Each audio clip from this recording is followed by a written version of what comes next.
गुस्से से उसकी तरफ देखा और कहा, बोलो लेकिन जल्दी करो। वजीर ने नरमी से कहा, बादशाह सलामत, यह आपकी अपनी बेटी है। अगरचे इसके अल्फाज आपको नागवार गुजरे हैं, लेकिन ये इसकी समझ और अकीदे का इजहार है।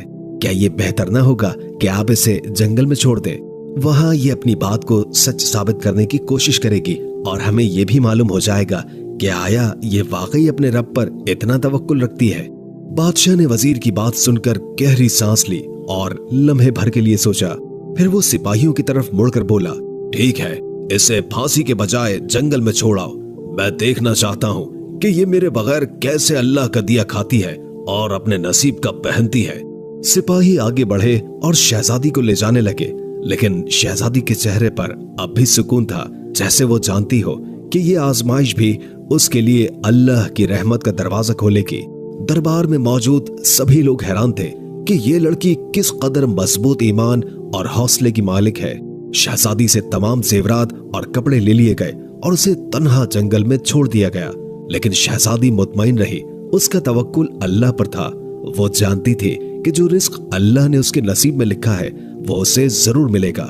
रात के करीब शहजादी ने जंगल में लकड़ियां इकट्ठी की ताकि आग जलाई जा सके। लकड़ियां तलाश करते करते उसने एक झोपड़ी देखी जिसके बाहर एक बकरी बंधी हुई थी और अंदर से किसी के खांसने की आवाज आ रही थी।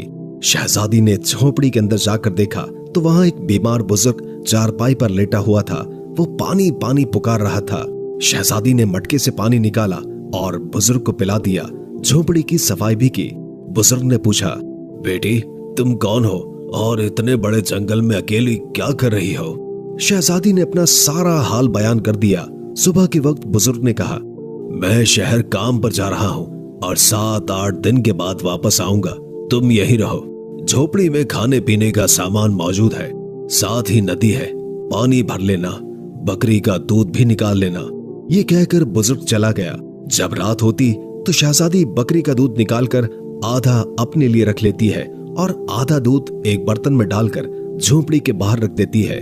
उसका ख्याल होता है कि अगर कोई जानवर या परिंदा भूखा प्यासा होगा तो वो दूध पी लेगा।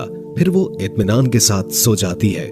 सुबह सवेरे जब शहजादी की आंखें खुलती है तो परिंदों की चहचहाहट और ठंडी हवा के झोंके उसे जगा देते हैं। वो धीरे से उठती है और झोपड़ी का दरवाजा खोलती है।